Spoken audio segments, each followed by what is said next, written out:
बिस्मिल्लाहिर्रहमानिर्रहीम अस्सलाम वालेकुम। आज जो मैं आपके साथ रेसिपी शेयर करने जा रही हूँ वो है जी बहुत ही मज़ेदार से स्पेगेटी कटलेट्स। मैं आप लोगों के साथ शेयर करूँगी। बहुत ही सिंपल और बहुत ही मज़ेदार लाजवाब किस्म के ये जो कटलेट्स हैं वो बनकर तैयार होंगे। तो अगर आप मेरे चैनल पर नए हैं तो जल्दी से चैनल को सब्सक्राइब कर लें, बेल आइकन को प्रेस करें ताकि आपको हर सिंपल सी रेसिपी आसानी से मिल सके। जी स्पेगेटी कटलेट्स बना रहे हैं तो यहाँ पर मैंने ली है जी बॉईल की हुई, नमक और ऑयल डालकर मैंने इसको अच्छे से फुली कुक किया है। बॉईल की हुई ये स्पेगेटी है, 1 कप मैंने यहाँ पर स्पेगेटी ली है, अच्छे से बॉईल किया हुआ है इसे। और अब यहाँ पर मैंने लिए हैं जी 2 आलू, इनको भी हल्का सा नमक डालकर फुली कुक किया हुआ है। फुली बॉयल आलू यहाँ पर मैंने लिए हैं, 2 स्मॉल साइज़ के आलू मैंने यहाँ पर इस्तेमाल किए हैं।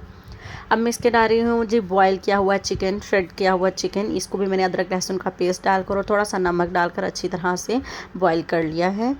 अब हम इसके अंदर शामिल कर रहे हैं जी सूखा हुआ पुदीना। ये मैंने फ्रेश धनिया पुदीना लेकर उसको अच्छे से ड्राई किया हुआ है। इससे आपने ज़रूर शामिल करना है, बहुत ही मज़ेदार सी खुशबू, बहुत ही मज़ेदार सा फ्लेवर आएगा, आप इसको ज़रूर शामिल कीजिएगा। अब मैं इसके अंदर डाल रही हूँ कुछ पाउडर मसाले, जिसमें 1/4 टीस्पून यानी 1/4 चम्मच नमक शामिल कर रही हूँ। नमक बहुत एहतियात से शामिल करना है आपने। अब इसमें जा रहा है जी भुना कुटा ज़ीरा 1 बड़ा चम्मच, 1 छोटा चम्मच हम इसके अंदर डाल रहे हैं पिसा धनिया, 1 बड़ा चम्मच हम इसके अंदर डाल रहे हैं जी काली मिर्च का, पिसी काली मिर्च का, 1 छोटा चम्मच डालेंगे जी कुटी लाल मिर्च का। बस यही बेसिक से इंग्रेडिएंट्स हम इसके अंदर शामिल करेंगे। इसका जो टेस्ट है वो बहुत ही मज़ेदार आएगा। अगर आपके पास पुदीना ड्राई ना हो तो आप उसको धोकर अच्छी तरह से, यानी कि उसके अंदर इन जितनी भी चीज़ें हमने यहाँ पर बॉयल की हैं या हमने पुदीना भी ऐड करना है, अगर फ्रेश आप ऐड करना चाहते हैं वो भी आप ऐड करें, तो इसमें किसी भी चीज़ में मॉइस्चर नहीं होना चाहिए, वरना ये जो कटलेट जब हम फ्राई करेंगे तो ये खुल जाएंगे। तो यहाँ देखिए मैंने बहुत अच्छे से इनको मैश कर लिया है। सब मसाले मैंने चेक कर लिए हैं, बहुत ही बिल्कुल परफेक्ट रहे हैं इस चीज़ के लिए।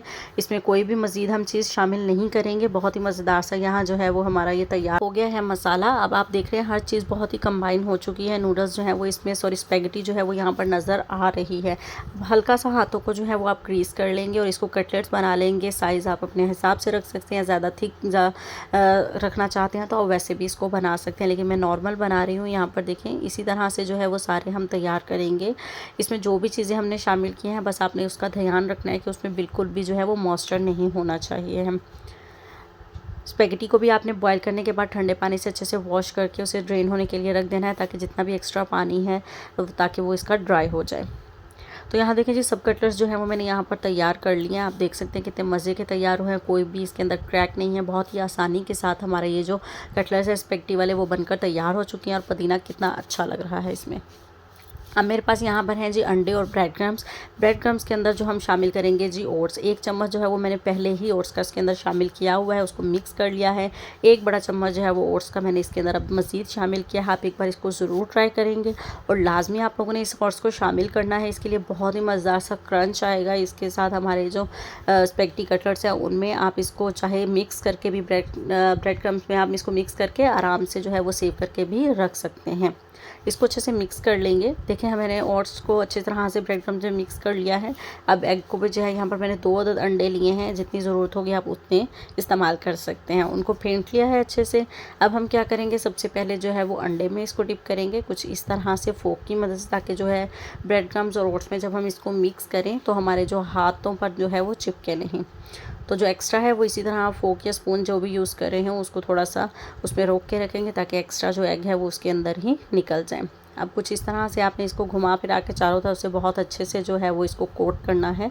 तो आप यहाँ पर देखें जब ये फ्राई होंगे ना उसके बाद भी आपको जो ओट्स ऊपर नज़र आएंगे फ्राई किए हुए, उनका क्रंच जो है वो आपको बहुत आसानी से नज़र भी आएगा और आपको इसका टेस्ट जो है वो बहुत ही अच्छा मिलने वाला है। आपने इसको ज़रूर ट्राई करना है और अपना फीडबैक मेरे साथ ज़रूर शेयर करना है कि आपके जो कटलेट्स हैं वो कैसे बनकर तैयार हुए हैं। इसी तरह से अब हम जो है वो बाकी भी मैं बना रही हूँ और आपको दिखा रही हूँ। बहुत ही सिंपल और आसानी से बनने वाले ये कटलेट्स हैं। आप इसको बनाकर जो है ना वो 2-3 दिन के लिए रख सकते हैं, ज़्यादा नहीं रख सकते, 2 से 3 दिन के लिए आप इसको बनाकर आराम से फ्रीज़र में रख सकते हैं। क्योंकि इसके अंदर आलू हैं हमने शामिल किए हैं और स्पेगेटी है, हम इसको ज़्यादा देर के लिए जो है वो सेव करके नहीं रख सकते हैं, लेकिन आप 2-3 दिन के लिए आराम से इसको बनाकर और फ्रीज़र के अंदर जिपलॉक बैग में डालकर रख दीजिए और इसे 2-3 दिन में ख़त्म कर लीजिए। तो यहाँ सब जो है वो कोट हो चुकी हैं। अब मैं इसको 10 मिनट के लिए जो है वो फ्रिज में रखूँगी, उसके बाद फ्राई करते हैं। जी, तो 10 मिनट मैंने इसको फ्रिज में रखा है। अब मैंने यहाँ पर जो है वो कुकिंग ऑयल जो है वो मीडियम फ्लेम पर रखा है। यहाँ पर आप देख रहे हैं इतनी बबल्स जो हैं वो इसके अंदर बननी चाहिए हैं, और ऑयल हम इतना इस्तेमाल करेंगे कि उसके नीचे की जो तह है वो उसके अंदर डिप हो जाए। ज़्यादा ऊपर तक नहीं करेंगे, वरना ये हो सकता है कि टूट जाएं और वो क्रंच नहीं आएगा जब हम इसको फुल डीप फ्राई करेंगे तो यहाँ 2 मिनट के बाद जो है वो इसकी इस तरह से मैं स्पून की मदद से जो है वो इसकी साइड्स को है वो चेंज कर रही हूँ। आप देख रहे हैं कितना खूबसूरत सा कलर आ रहा है। मीडियम फ्लेम पर मैं इसको फ्राई कर रही हूँ, ज़्यादा लो फ्लेम पर नहीं करेंगे, क्योंकि हमारे पास जो हर चीज़ है वो कुक ही है। बस हमें इसे खूबसूरत सा क्रिस्पी सा कलर भी देना है और इनको क्रिस्पी करना है। तो अल्हम्दुलिल्लाह जी, यहाँ पर देखें जी, कटलेट्स जो हैं वो हमारे सारे फ्राई हो चुके हैं। इनको घुमा फिरा कर मैंने खूब अच्छी तरह से फ्राई कर लिया है, क्रिस्पी भी हो चुके हैं। ये देखें आपकी इनकी लुक कितनी मज़े की लग रही है। बहुत ही खूबसूरत सा ब्राउन सा इस पर कलर आया है, बिल्कुल भी टूटकर बिखरे नहीं हैं और ना ही कुछ भी अलग हुआ है। सबको निकाल लेते हैं इसमें से। तो अल्हम्दुलिल्लाह जी, ये है जी फाइनल लुक। आप देख सकते हैं कितने मज़े के लग रहे हैं। और आप देखें और जो है, जैसे मैंने आपको बताया था कि इसके ऊपर नज़र आएगा और ये क्रंच बहुत मज़े का लगेगा। अगर आपने मेरे चैनल को सब्सक्राइब नहीं किया है तो जल्दी से मेरे चैनल को सब्सक्राइब करें, बेल आइकन को प्रेस करें, ताकि आपको हर सिंपल सी रेसिपी आसानी से मिल सके। और वीडियो अच्छी लगे तो वीडियो को लाइक ज़रूर कर दिया करें और कमेंट करके अपना फीडबैक ज़रूर शेयर कीजिएगा कि आपकी ये रेसिपी कैसी बनकर तैयार हुई। मिलते हैं अब आपके साथ नेक्स्ट किसी अच्छी रेसिपी में। अपना बहुत सारा ख्याल रखिएगा, दुआ में याद रखिएगा और इस रेसिपी को ज़रूर ट्राई कीजिएगा। अल्लाह हाफिज़।